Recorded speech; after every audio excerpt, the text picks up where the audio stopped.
नमस्कार साथियों, जय हिंद, जय भारत, जय जय राजस्थान। मैं राधे गोस्वामी यूट्यूब के इस ऑनलाइन प्लेटफॉर्म पर आप सबका हार्दिक स्वागत करता हूं। क्लास लेने में थोड़ा सा क्या बहुत ज़्यादा लेट हो गया, काफ़ी समय से क्लास नहीं ले पाया, किसी कारणवश आज से आपकी क्लासें हैं वो रेगुलर हो गई। तो हमने क्रांति पढ़ ली थी और आज उन्हें आधुनिक इतिहास के अंदर एक नया टॉपिक शुरू करने जा रहे हैं, राजस्थान के किसान आंदोलन। किसान आंदोलन, राजस्थान के किसान आंदोलन पढ़ने से पहले अपने दिमाग में एक बात आती है कि किसान तो वो प्राणी होता है दिन रात मेहनत करके अपने परिवार का पालन पोषण करता है।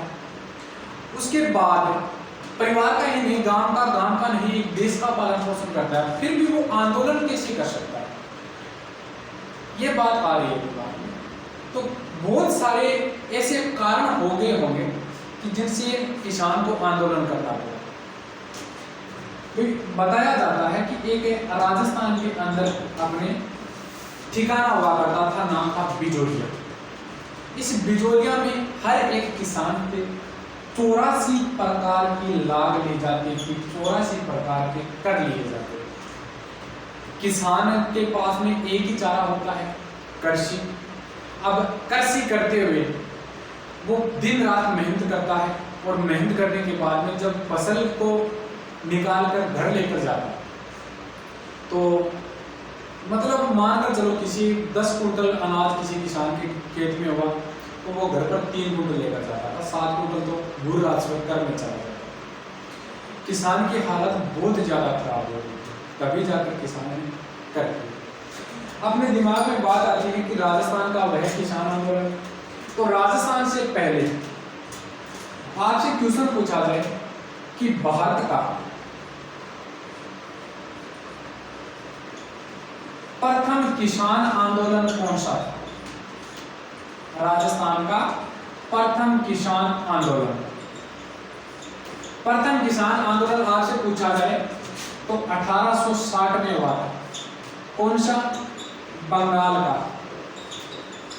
नील आंदोलन। बंगाल का नील आंदोलन 1860। आपको पता है अपनी क्रांति हो गई थी 1857 में। 1857 में क्रांति हो गई थी। क्रांति अपनी असफल रही थी। क्यों रही थी वो बात हमने क्रांति में कर ली थी। बहुत सारे कारण थे कि उन्हीं कारणों की वजह से क्रांति असफल रही थी और बहुत सारे ही कारण थे जिन्हीं कारणों की वजह से क्रांति हुई थी। क्रांति तो अपनी असफल हो गई थी, लेकिन अंग्रेजों को इस बात का पता चल गया था कि पूरा भारत एक मंच पर है और क्या पता अगली बार जब ये विरोध करेंगे तो क्या हो सकता है। इसीलिए अपन क्या करते हैं, नील की खेती का प्रचलन। नील मतलब कपड़े के ऊपर रंग देने वाला, कलर देने वाला जो सिस्टम होता है वो नील की वजह से कलर दिए जाते हैं कपड़े में। तो कपड़ा तो कपास से बनता था और उसके ऊपर अलग अलग प्रकार के जो कलर दिए जाते थे वो नील से दिए जाते थे। तो किसानों के ऊपर दबाव था कि आप नील की खेती करो। अब बेचारे किसान खाने के अन्न के लिए तरस रहे थे, वो कौन सी नील की खेती करें, पर फिर भी उसके ऊपर दबाव था कि आप नील की खेती करो। तो यह था भारत का पहला किसान आंदोलन।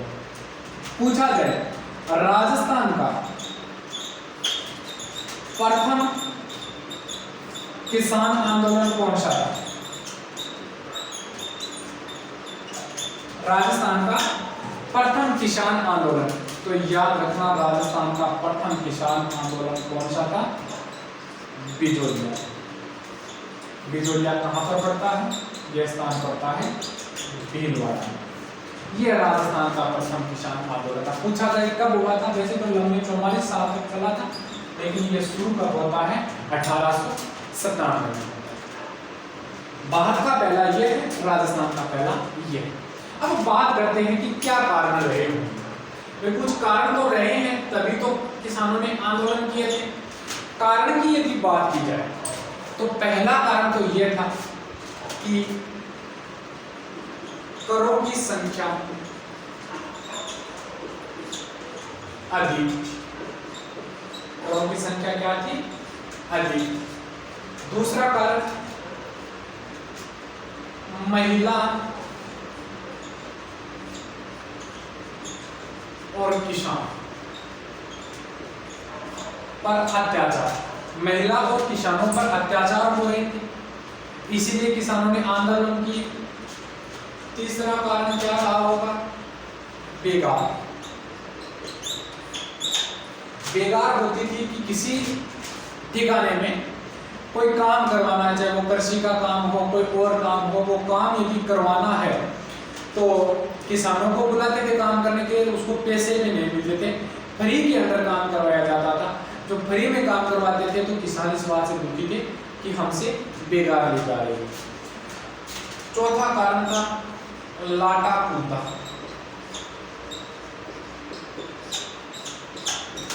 क्या थे लाटा कूदा? लाटा कूदा के बारे में यदि देखा जाए तो किसान खेत की फसल काटने के बाद में उसकी छोटी छोटी गठरियां बनाकर अपने खेत में रख देता था। तभी वहां पर एक भू राजस्व अधिकारी जाता था, जैसे कोई पटवारी है, ग्राम सेवक है, भू राजस्व अधिकारी जाता और जाने के बाद में वो उस गठरियों को देखकर, लाटों को देखकर और कूंत लगाता था, आइडिया लगाता था कि लगभग तेरे खेत में 100 क्विंटल अनाज हो जाएगा। तो जो लाटा कूदता था इनमें से निश्चित किया जाता था 100 क्विंटल, और जब 100 क्विंटल निश्चित किया गया था तो 50%, इसका 50% ये क्या था? भू राजस्व कर। 100 क्विंटल है तो 50 क्विंटल पहुंचा दे, और ये 80 भी बता सकता था। तो कई बार क्या होता था, भू राजस्व अधिकारी जितना निश्चित करता था उतना अनाज होता नहीं था, तो किसान के मान लो 40 क्विंटल हुआ तो 10 क्विंटल और मिलाकर किसान को तो वहां पर पहुंचाना पड़ेगा। ये कंडीशन हो गई, फिर भी किसान बेचारा सहन कर ही रहा था। अगला कारण था अचानक लगाए गए कर। किसान शाम को सोता था तब तो ठीक तरीके से सोता, और सुबह तक उठता था तो एक नया कर लगाया हुआ मिल जाता। तो इस परिस्थिति में बेचारा किसान करेगा। किसान एक ऐसा प्राणी है, वो कभी आंदोलन की तो सोच ही नहीं सकता। फिर भी यहाँ पर क्या हो रहा था? किसानों का शोषण हो रहा था। अब किसान क्या करे? किसान आंदोलन ही करेगा। राजस्थान का पहला किसान आंदोलन है, यह है बिजोलिया किसान। यह तो बात होगी। अब बिजोलिया किसान आंदोलन को हम देखते हैं कितने चरणों में हुआ, किसने नेतृत्व किया, क्या हुआ क्या नहीं हुआ। आज थोड़ी छोटी ही क्लास लेंगे, लेकिन बाद में इसको आगे बढ़ाएंगे। तो पहला किसान जो आंदोलन है अपना, वो है बिजोलिया। बिजोलिया किसान आंदोलन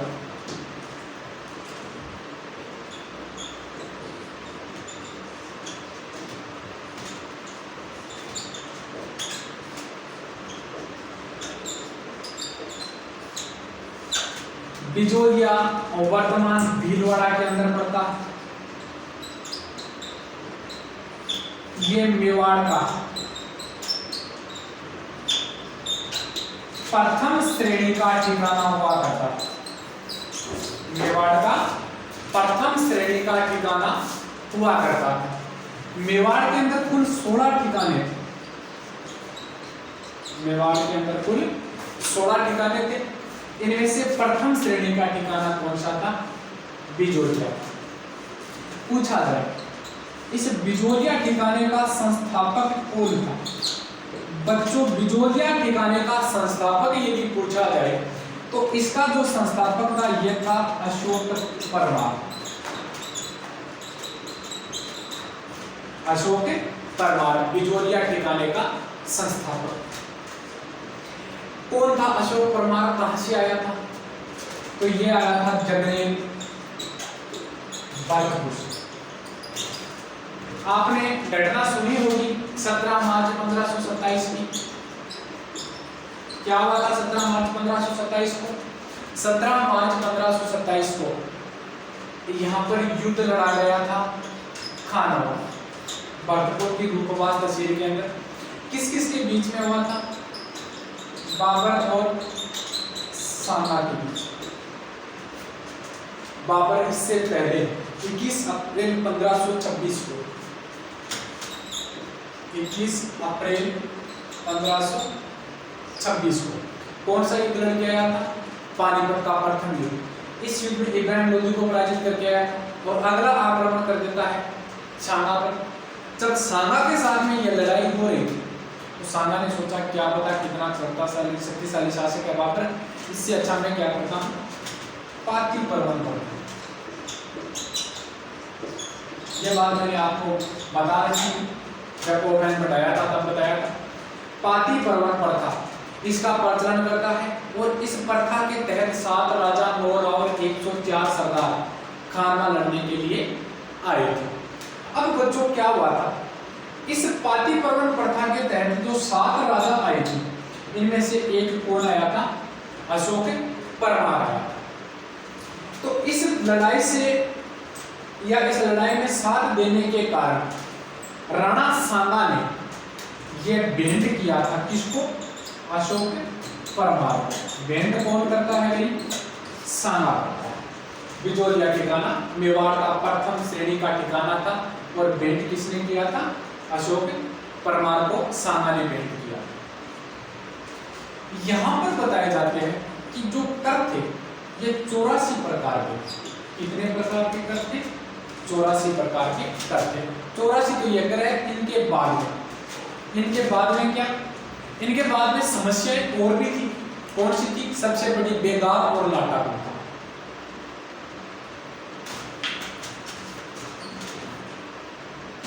बेगार और लाटा घूमता, ये 2 समस्याएं और थी।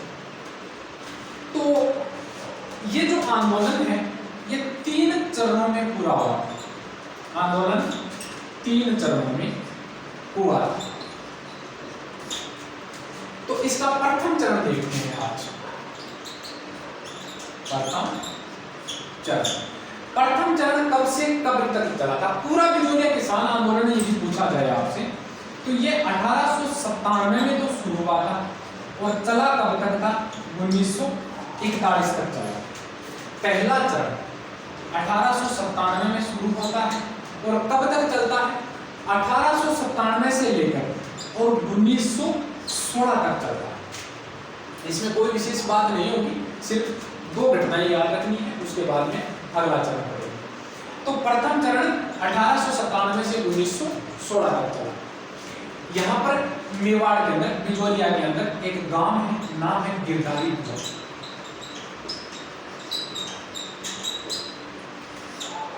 गिरधारीपुरा के अंदर एक किसान थे, नाम था गंगाराम जी धाकड़। क्या नाम था? गंगाराम जी धाकड़। गंगाराम जी धाकड़ के पिता की मृत्यु हुई और यहाँ पर मृत्यु भोज का कार्यक्रम रखा गया और लगभग किसान यहाँ पर इकट्ठे हुए थे। पूछा जाए बिजोलिया के अंदर कौन कौन से किसान थे, तो यहाँ पर सर्वाधिक किसान धाकड़ और पटेल थे। कौन थे? धाकड़ और पटेल। एक बार एग्जाम आरबीसी ने क्वेश्चन पूछा था सेकंड ग्रेड 2018 में कि बिजोलिया किसान आंदोलन में सर्वाधिक भाग कौन से किसानों ने लिया था, तो वो कौन से किसान थे? धाकड़ जाति के किसान। गंगाराम जी धाकड़ के घर पर प्रोग्राम है कौन सा? मृत्यु भोज। इस मृत्यु भोज पर सारे किसान इकट्ठे हुए, लगभग बैठक में बैठे थे और इन बैठक के अंदर सारे उदास चेहरा लेकर बैठे थे, क्या है क्या नहीं है। तो अचानक से यहाँ पर एक पुस्तकालय, बिजोलिया के अंदर पुस्तकालय के अध्यक्ष थे, नाम था साधु सीताराम दास।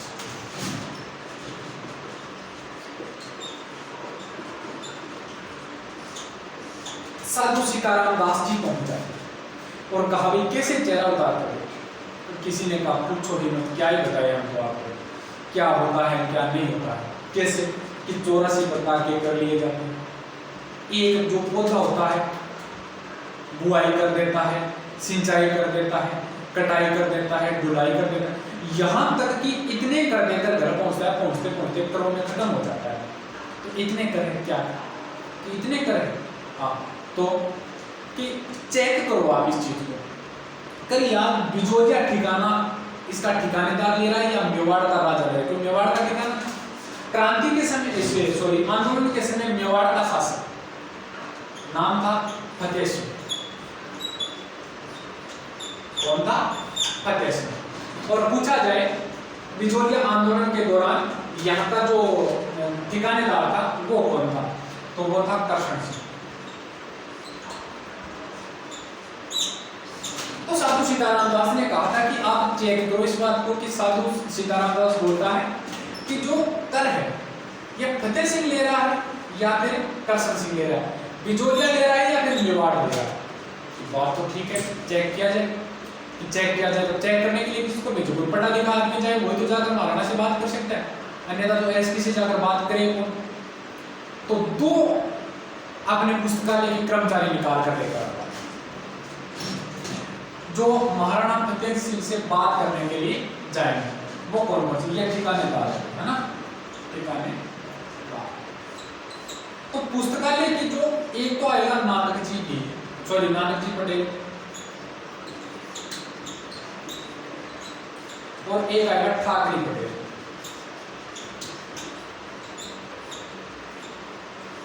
ये दो आदमी, इनको निश्चित किया गया था कि आप जाओ और जाकर राणा फतेह सिंह को पूछ कर आओ कि हमारा शोषण क्यों कर रहे हो महाराजा, हमारी गलती तो बताओ है। तो अब बात ये कि ये दोनों चले गए, तो 4-5 दिन तो इससे कोई बातचीत होगी। जब बातचीत नहीं होती है तो ये सोचते हैं कि अब क्या किया जाए। तो जैसे जैसे इसने देखा, पर्ची लिखी, राणा जी तक पहुंचाई, तो राणा ने कहा चलो कोई नहीं, मैं जांच करवाऊंगा। फतेह सिंह ने क्या किया, बिजोलिया के अंदर अपना एक अधिकारी भेजा था, नाम था हामिद हुसैन। हामिद हुसैन कर्मचारी है। हामिद हुसैन आया करशन सिंह के पास। इसने देखा कि भाई आप कैसे आए, कि मैं तेरी शिकायत लेकर आया, तेरे पास में तेरी शिकायतें आ रही, शिकायत सुन, बता कि तू ठिकाने से कर बहुत ज्यादा ले रहा है। तो इसने सही सही बात बताई कि नहीं ऐसा कुछ नहीं, आप देखो इस चीज को। तो ये वापस चला जाता है, करशन सिंह से वापस आया। हामिद हुसैन आकर फतेह सिंह को बताया कि महाराज कर है वो ज्यादा है, हकीकत में किसानों का शोषण हो रहा है, क्यों ना इस बात को देखा जाए। तो राणा फतेह सिंह ने भी थोड़ी बहुत बात की होगी करशन सिंह से, ठिकाने में कोई बड़ी कार्रवाई नहीं की थी, बात की थी कि ऐसे मत कर, ये वो छोटी बड़ी बातें तो सिमटा दी। तो अब क्या, करशन सिंह को आया गुस्सा कि ये बात किसने की मेरे खिलाफ शिकायत करने की। तो दोनों सामने, एक नानक जी का, एक ठाकुर जी, दोनों को कहा बिजोलिया के इर्द गिर्द दीजिए ना, भाग जाओ यहाँ से, दोनों को निष्कासित कर दिया बिजोलिया से। अरे किसानों पर गुस्सा हुआ, किसानों के ऊपर 1903 में नया कर लगा दिया। कब लगा दिया? 1903। और कर कौन सा? चौरी कर, 5 रुपए। कोई किसान यदि कन्या का विवाह करना चाहता है तो कितने रुपए देने पड़ेंगे? 5। ये 84 तो पहले से थे, एक नया और लगा दिया। 2 प्रकार की भूमियां थी, एक पीवल थी, एक बारानी थी। सर्वाधिक ये बात पीवल पर लिया करता था कर। अब किसान दुखी हुए और गए किसके पास में? साधु सीताराम दास के पास। और साधु सीताराम दास को कहा ये क्या करवा दिया आपने कि मेरी मानो खेती करनी छोड़ दो, करे हम तो यहाँ पर रहेंगे, तो हम जाएंगे कहाँ? आप ग्वालियर चलो। ये किसान कहाँ चले गए? ग्वालियर। अब समस्या हो गई करशन सिंह। करशन सिंह ने सोचा इतने दिनों कर आ रहा था, अब ये खेती नहीं करेंगे तो कर आएगा कहाँ से? तो क्या किया जाए कि करना वाला कुछ नहीं है, समझौता का वजह। 1905 में ग्वालियर गया जा रहा था लड़ी की, किसके साथ? किसानों के साथ में। किसानों को कहा गलती है मेरी, मैं कर वापस लेता हूँ ये चावल कर 1903 में 1905 में सॉरी वापस ले। दोनों क्वेश्चन पूछे गए। चावल कर लागू कब हुआ था? 1903 में। वापस कब लिया? 1905 में। किसान वापस बिजोलिया में आ गए। मतलब एक तरीके से आंदोलन शुरू हुआ भी था, नहीं भी हुआ था कि आंदोलन के बीज तो बोए गए थे लेकिन अंकुरित नहीं हुए थे। पौधे के बीज तो बोए गए थे लेकिन पौधा है वो बाहर नहीं निकला था, पहले ही मुरझा गया था। ऐसा हुआ। अब 1906 में एक नई घटना घट जाती है और 1906 की जो नई घटना है वो क्या होती है कि 1906 में यहाँ पर किसान दुखी तो थे और इसकी मृत्यु हो जाती है करशन सिंह की, और नया शासक बन जाता है पृथ्वी सिंह, सॉरी ठिकानेदार बन जाता है पृथ्वी सिंह। जैसे ही पृथ्वी सिंह नया ठिकानेदार बना, बनते ही इसने नया कर लागू कर दिया, कौन सा? तलवार बंधाई कर। और ये जो तलवार बंधाई कर है इसकी बात हम कल करेंगे। मैं दोबारा बता देता हूँ आप, हमारी बात चल रही है बिजोलिया ठिकाने पर। बिजोलिया किसान आंदोलन कब चला था? 1897 से 1941। कहाँ पर पड़ता है? भीलवाड़ा। यहाँ पर दो प्रकार की भूमि थी, एक तो प्यूल थी और दूसरी बारानी थी। सर्वाधिक कर है वो प्यूल पर लिए जाते थे। बेवाड़ के अंदर 16 ठिकाने थे, इनमें से प्रथम श्रेणी का ठिकाना हुआ करता था। इसका संस्थापक कौन था? अशोक प्रभाकर। बिल्ड किसने किया था? सांगा ने किया था। क्यों? 17 मार्च 1527 को खानवा का युद्ध होता है। इस युद्ध में सांगा ने बादी पर प्रथा चलाई थी बाबर के खिलाफ, और इस प्रथा के तहत 7 राजा 9 और 104 सरदार आए थे। और इन 7 राजाओं में एक सरदार आया था, एक राजा आया था अशोक कुमार, जन्मेर भरतपुर से, वर्तमान यूपी में पड़ता है स्थान यहाँ से। तो इसने जब खानवा के युद्ध में सांगा का साथ दिया था, सांगा ने भेंट कर दिया था किसको? अशोक कुमार। यहाँ पर सर्वाधिक जो किसान थे वो धाकड़ और पटेल जाति के थे, और आंदोलन में भाग लेने वाले धाकड़ जाति के थे। यहाँ पर कर कितने प्रकार के लिए जाते थे? 84 प्रकार के लिए जाते थे। आंदोलन कितने चरणों में हुआ था? 3 चरणों में हुआ था। प्रथम चरण कब से कब तक चला था? 1897 से 1916 तक चला था। तो यहाँ पर क्या है? निर्धारित जो गाँव पड़ता है बिजोलिया के अंदर, यहाँ पर एक किसान थे गंगाराम जी धाकड़। गंगाराम जी धाकड़ के पिता की मृत्यु हुई और इसकी मृत्यु भोज का कार्यक्रम रखा गया। और मृत्यु भोज का जब कार्यक्रम रखा जाता है तो लगभग ठिकाने के किसान इकट्ठे हुए। यहाँ पर पुस्तकालय के अध्यक्ष, बिजोलिया पुस्तकालय के अध्यक्ष साधु सीताराम दास जी महाराज थे, वो आ गए। साधु सीताराम दास जी ने सभी किसानों से पूछा था कि समस्या क्या है, समस्या तो बताओ मुझे। तो समस्या बताई गई कि क्या ही बताए, 84 प्रकार की करत बेगार ली जाती है, लाटे कितने होते हैं, बहुत ज्यादा भारी होते हैं। तो इस समय मेवाड़ का जो राजा हुआ करता था फतेह सिंह था, और बिजोलिया का ठिकानेदार था वो कौन था? करशन सिंह। तो इस समय साधु सीताराम दास ने कहा था कि आप इस चीज को निश्चित करो कि कर फतेह सिंह ले रहा है या बिजोलिया ही ले रहा है, कि कर तो बिजोलिया ही ले रहा है। तो इस बात की शिकायत करने के लिए साधु सीताराम दास ने अपने पुस्तकालय के 2 कर्मचारियों को भेजा। एक का नाम नानक जी पटेल था, एक का नाम ठाकर जी पटेल। दोनों गए किसके पास? फतेह सिंह के पास। फतेह सिंह ने कहा था चलो मैं जांच करवाऊंगा। फतेह सिंह ने अपना एक जांच अधिकारी हामिद हुसैन को भेजा। यह बिजोलिया आया, आकर करशन सिंह से बात की कि तेरी शिकायतें आ रही है, तू क्या कर रहा है, कर ज्यादा ले रहा है। बोले नहीं ऐसी कोई बात नहीं। जब दोनों की बात हुई राजा की और ठिकानेदार की, तो इसने कहा था कि हकीकत बिजोलिया के अंदर उपज बहुत ज्यादा होती है, यहाँ के किसान एक्चुअल में ज्यादा पैसा बचाना चाहते हैं, इसीलिए कर देने से मना कर रहे हैं। तो बात को दबा दिया गया, मतलब ठिकाने पर फतेह सिंह कोई बड़ी कार्रवाई नहीं कर पाए। तो जैसे ही हामिद हुसैन वापिस यहाँ पर मेवाड़ के दरबार में पहुंचा तो करशन सिंह ने पूछा कि किस किसने मेरे खिलाफ शिकायत की थी। दोनों के नाम आए, दोनों को बिजोलिया से निष्कासित कर दिया। और उसके बाद में 1903 में जनता पर नया कर लगा दिया 5 रुपए चौनी करके रूप में, कन्या के विवाह पर प्रत्येक किसान 5 रुपए देते। अब बेचारे किसान दुखी तो थे ही। साधु सीताराम दास के पास गए, महाराज ये क्या हो गया? तो उसने कहा जमीन ही मत दो, वो कहाँ जाए? ग्वालियर चले जाए। और ग्वालियर चले गए, ग्वालियर जाकर अपनी मजदूरी करने लगे। 1905 में इसी चौड़ीकर को बंद कम वापस हटा देता है करशन सिंह और जाकर किसानों से माफी मांगता है। तब जाकर किसान आते 1906 में तलवार बंधाई या जो उत्तराधिकार सूची का वो लागू। ठीक है दोस्तों, गुड नाइट। आगे की बात है इसके बाद हम कल करेंगे, कल थोड़ी सी क्लास लंबी रखेंगे। धन्यवाद।